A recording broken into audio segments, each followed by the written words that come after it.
ओम नमः शिवाय। ओम नमः शिवाय।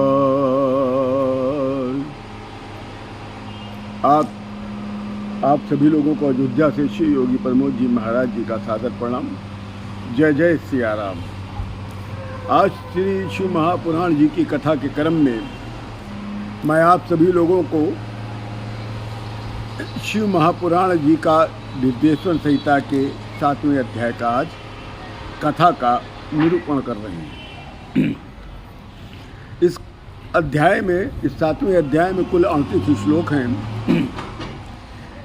इस अध्याय का जो नाम है, केतकी के कथन पर विष्णु जी ने ब्रह्मा को शंभु के समान समझा। कथा का श्री गणेश इस प्रकार से है कि इस प्रकार जब समस्त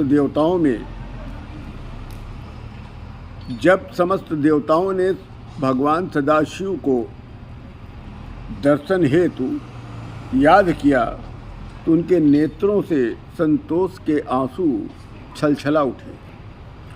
दूर से ही समस्त देवताओं ने भगवान शिव जी को प्रणाम किया है। तब भगवान शिव जी ने उन सभी देवताओं को अपने पास बुलाया। शिव जी कहते हैं सभी देवताओं से कि हे पुत्रों, तुम सभी का कल्याण हो। हमारे शासन में सर्वत्र शांति तो है। शिव जी ने प्रश्न किया देवताओं से, क्या हमारे शासन में सर्वत्र शांति तो है? देवतागण तथा सारा जगत अपने अपने कार्य ठीक ठाक से कर रहे हैं, तुम लोग दुखी तो नहीं हो? ब्रह्मा और विष्णु का जो महायुद्ध हो रहा है उस समाचार को मैं जानता हूँ। फिर भी देवगण बच्चों की भांति रोने लगे। ब्रह्मा विष्णु के युद्ध को बताने लगे, उसके घटनाक्रम को एक एक करके बताने लग गए। फिर सभी देवगण बच्चों की भांति रो रो कर ब्रह्मा विष्णु की जब घटना बताने लग गए, तब शंकर भगवान ने 100 गणों को युद्ध स्थल में भेज दिया। तब शंकर भगवान ने जब देखा कि देवता लोग अभी भी हमारे समझाने के बाद भी रो रहे हैं और उनको समझ नहीं आ रही है, तो उन्होंने क्या किया कि अपने 100 गणों को बुलाया और जहाँ ब्रह्मा विष्णु का युद्ध हो रहा था वहाँ जाने की आज्ञा दे दी। फिर शंकर भगवान अपने गणों तथा देवगणों के साथ बादलों के बीच स्थित होकर ब्रह्मा और विष्णु जी के महायुद्ध को देखा। एक दूसरे को ब्रह्मा विष्णु आपस में मारने को दौड़ रहे थे। प्रलय वाले महायुद्ध को जब शिव जी ने देखा तब महानल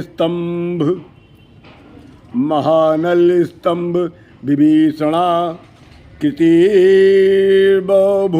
तन्मध्य तले सा निष्कलः। तब निष्कल प्रभु शिव जी ने महाअग्नि के स्तंभ तुल्य महाभयंकर स्वरूप धारण कर उन दोनों के बीच में प्रकट हो गए। जहाँ ब्रह्मा विष्णु युद्ध कर रहे थे, उन दोनों के बीच में महाभयंकर रूप में प्रकट हो गए। तब सहसा ये अद्भुत लिंग जब प्रकट हुआ, तब ब्रह्मा विष्णु उस लिंग के प्रति मोहित हो गए। तब ब्रह्मा विष्णु ने ही बताया कि देखो, दृष्टा तद्रुतम चित्रमस्त्र शांति करम शुभम। कितना शुभ और शांति प्रकट कर रहा है ये स्तंभ, जबकि सैकड़ों सूर्यों के समान ये स्तंभ में से प्रकाश प्रकट हो रहा है, अग्नि की ज्वाला प्रकट हो रही है।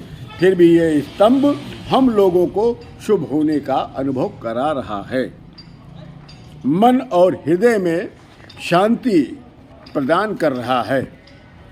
ब्रह्मा विष्णु जी उस स्तंभ को देखकर आपस में विचार करने लग गए।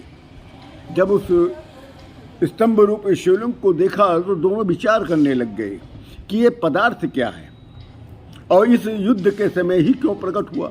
तो इन्होंने 5 विचार किए थे। पहला था, ये इस स्तंभ क्षय और वृद्धि रहित था। ये जो स्तंभ प्रकट हुआ है ये क्षय और वृद्धि से रहित है। इस स्तंभ का दूसरा, इस स्तंभ का ना आदि है और ना ही अंत था।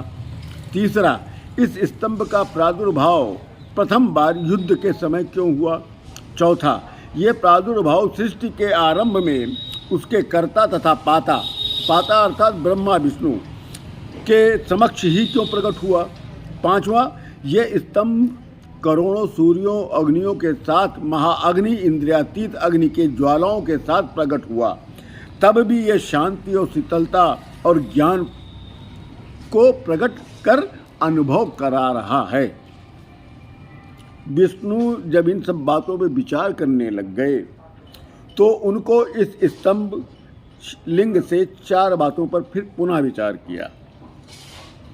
पहला था कि यह स्तंभ सर्ग और उसकी रक्षा में अभिमान व्यर्थ है, क्योंकि ये दोनों काम उस परमात्मा सत्ता की इच्छा पे हो रहा है और उसी की इच्छा पर कोटि ज्योतिर्लिंग रूप कोटि ब्रह्मांडों की रचना हो रही है। दूसरा, महेश्वरी माया से मोहित होकर सृष्टि के कार्य को छोड़कर पारस्परिक व्यर्थ के झगड़ों में मन नहीं लगाना चाहिए। तीसरा, ये जो सृष्टि है समस्त सृष्टि ही लिंग रूप है। इसी रूप में संपूर्ण रचना का संविधान करना है। चौथा, परमात्म सत्ता जो निर्गुण निराकार और निर्विकार है, निर्वित्त होकर इस वक्राकार में विकसित हो रहा है, जिसे चिन्ह मात्र हम कह सकते हैं, और इसी चिन्ह से मूल रूप से अनादि और अनंत विविधता का विकास हो रहा है। इस अमूर्त और अरूप परमात्मा की मूर्ति और रूप का आविर्भाव इसी लिंग से हो रहा है। ब्रह्मा विष्णु के युद्ध के ही समय जब दैदीप्यमान अद्भुत ये लिंग सहसा जब प्रकट हुआ, तब दोनों के अस्त्र और शस्त्र अकस्मात शांत हो गए। ब्रह्मा विष्णु जो शस्त्र लेकर युद्ध लड़ रहे थे, उस दैदीप्यमान जब शिवलिंग अद्भुत प्रकट हुआ था तो दोनों के जो शस्त्र थे वो शांत हो गए। और यह घटना देखकर दोनों ब्रह्मा विष्णु दोनों आश्चर्य में पड़ गए कि इसी समय ये अद्भुत स्वरूप क्यों प्रकट हुआ। हम लोगों को ये पता लगाना चाहिए कि ऊपरी भाग कहाँ तक है। ये जो लिंग स्तंभ प्रकट हुआ है इसका ऊपरी भाग कहाँ तक है और अंतिम भाग कहाँ तक है। विष्णु जी ने बताया हम 2 ही लोग हैं और कार्य एक है। इस स्तंभ का आदि और अंत का पता लगाना है। कार्य एक है और आदमी हम लोग 2 लोग हैं, और 2 लोग मिलकर यह कार्य करना उचित नहीं है। अतः हे ब्रह्मा, तुम ऊपरी भाग का पता लगाओ और मैं निचली भाग का पता लगाऊंगा। यहाँ दोनों में ये तय हो गया कि पहले भाग को जो देखेगा वही भगवान के समान पूज्य हो जाएगा। इस प्रकार कहते हुए विष्णु जी शूकर का शरीर धारण करके मूल भाग का पता लगाने नीचे की ओर चल पड़े, और ब्रह्मा जी हंस का रूप धारण करके ऊपर की ओर चल पड़े। जब विष्णु भगवान पाताल को भेद कर बहुत दूर तक चले गए, किंतु अग्नि के समान तेजस्वी उस स्तंभ का अंत का पता न लगा पाए। उसी दिन से मनुष्यों की काल गणना के लिए श्वेत वराह संज्ञक कल्प का आविर्भाव हो गया। यह रहस्य है, शिव रहस्य में आता है महाराज। यहीं पर भगवान की आप माया देखें, लीला देखें, दोनों देखें, यहीं पे ज्ञान आया कि जिस समय जब ये विष्णु भगवान नीचे पाताल को भेद कर चले गए पता लगाने और पता नहीं लगा पाए, तो उसी दिन हम मनुष्यों की काल गणना के लिए श्वेत वराह संज्ञक कल्प का आविर्भाव हो गया। और जब विष्णु जी को उस स्तंभ का पता जब नहीं लगा पाए, वे थक गए, उदास भी हो गए, तो उन्होंने जहाँ पर ब्रह्मा जी से युद्ध हो रहा था वहाँ लौटने का अपना निश्चय मन बना लिया और लौटने लग गए। इधर ब्रह्मा जी भी पता लगाते लगाते आकाश की ओर उड़ने लग गए। तब उनको ददर्थ केतकी पुष्पम ददर्श केतकी पुष्पम किंचित विच्युतम द्रुतम। आकाश मार्ग से एक विचित्र केतकी के पुष्प को उन्होंने नीचे की ओर आते देखा। यद्यपि यह केतकी पुष्प बहुत वर्षा के कारण गिरा था, किंतु वो सुगंध से युक्त और पूर्ण रूप से खिला हुआ था। फिर ब्रह्मा जी ने उस केतकी पुष्प को रोका और उससे बोले, हे पुष्पेश, तुम क्यों गिर रहे हो? तुम्हें किसने धारण किया था?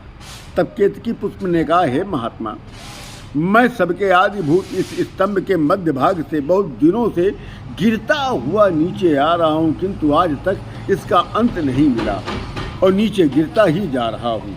अतः हे महात्मा, न संपश्यामि तस्मात् त्वं जहाशामंत दर्शने। अतः आप भी इसके अंत को देखने की अभिलाषा छोड़ दें। केतकी पुष्प ने भी कहा कि मैं ऊपर से बहुत कई काल से गिरता चला आ रहा हूँ स्तंभ से, अभी न हमको आदि दिखा न अंत दिखा। आप भी इसकी अभिलाषा छोड़ दें। तब ब्रह्मा जी ने कहा, हे मित्र, मैं हंस का रूप धारण करके इसके प्रारंभ का पता लगाने आया था, परंतु यह कार्य न हो सका। अब हे मित्र, तुम मेरा मनोरथ तो पूर्ण कर सकते हो और तुम्हें करना भी चाहिए। तुम मेरे मित्र हो गए हो। तुम मेरे साथ चलकर, नीचे विष्णु जी हैं, उनसे ये कह देना कि मैं साक्षी हूँ, ब्रह्मा ने इसका प्रारंभ देख लिया। केतकी पुष्प मना कर रहा था, मगर ब्रह्मा जी बार बार प्रणाम करके उससे बोले, हे मित्र, असत्यमपि शस्तम स्यादापदित्य नुशासनम। आपत्ति काल में, ब्रह्मा जी कहते हैं, आपत्ति काल में भी झूठ बोलने से पाप लगता है, परंतु फिर भी ब्रह्मा जी ने केतकी पुष्प को झूठ बोलने के लिए तैयार कर दिया। यहाँ पे एक ज्ञान है कि आपत्ति काल में भी झूठ नहीं बोलना चाहिए। उसी समय ब्रह्मा जी ने प्रसन्नता रहित उदास मन से विष्णु जी को अपनी ओर आते देखा। उनका मन प्रसन्नता से नाचने लगा। ब्रह्मा जी ने कहा, हे विष्णु, मैंने इस स्तंभ के प्रारंभ का पता लगा लिया है। इस विषय में ये केतकी पुष्प साक्षी है। केतकी ने भी पूर्वा वार्ता अनुसार विष्णु जी के समक्ष झूठ बोल दिया। तब सत्यनिष्ठ विष्णु जी ने सत्य मानकर ब्रह्मा जी को प्रणाम किया है और विधिवत षोडशोपचार विधि से उनका पूजन किया है। ब्रह्मा जी के द्वारा किए गए छल को देखकर ब्रह्मा जी पर प्रहार करने के निमित्त विधिम प्रहतु षटमग्निलिंगतः स ईश्वरीस्तत्र बभूषाकृति समत्थिता स्वामी विलोकनाथ पुनः प्रकम्म पाणी परिगृहम तदत्त पदम। उसी समय भगवान सदाशिव ने उस स्तंभ से ओम शब्द के साथ सहसा प्रकट हो गए। विष्णु जी ने उनका चरण पकड़ लिया और बोले, हे प्रभु, आदंत रहित शरीर वाले, आपको मोह बुद्धि से कामना सहित अन्वेषण करने वाले लोग आपको नहीं प्राप्त हो सकते हैं। हे करुणा के सागर, आप हमारे ऊपर प्रसन्न हो, पापों को नष्ट करो, हमें क्षमा करो। ये सब आपकी लीला से हुआ है। ये तब सदाशिव कहते हैं, हे पुत्र, मैं तुम पर प्रसन्न हूँ, क्योंकि वस्त्र प्रसन्नो वस्मि हरे यतस्वमी सत्वमि छन्नपि सत्यावकम व्यास्तस्ते भविता जनेपु साम्यम मया सत्कृति रप्यलत्ता। तुम स्वयं ईश्वर तत्व की इच्छा को करते हुए भी सत्य बोल रहे हो, इसलिए तुम में ईश्वरता प्राप्त होगी। तुम्हें मेरी समानता और तथा मेरे द्वारा सत्कार की प्राप्ति भी होगी। अब आज से पृथक पृथक क्षेत्रों में तुम्हारी मूर्तियां प्रतिष्ठित होंगी और उनके अलग अलग उत्सव भी होंगे और उनके पूजन भी होंगे। इसी के साथ आज 7वां अध्याय पूर्ण होता है।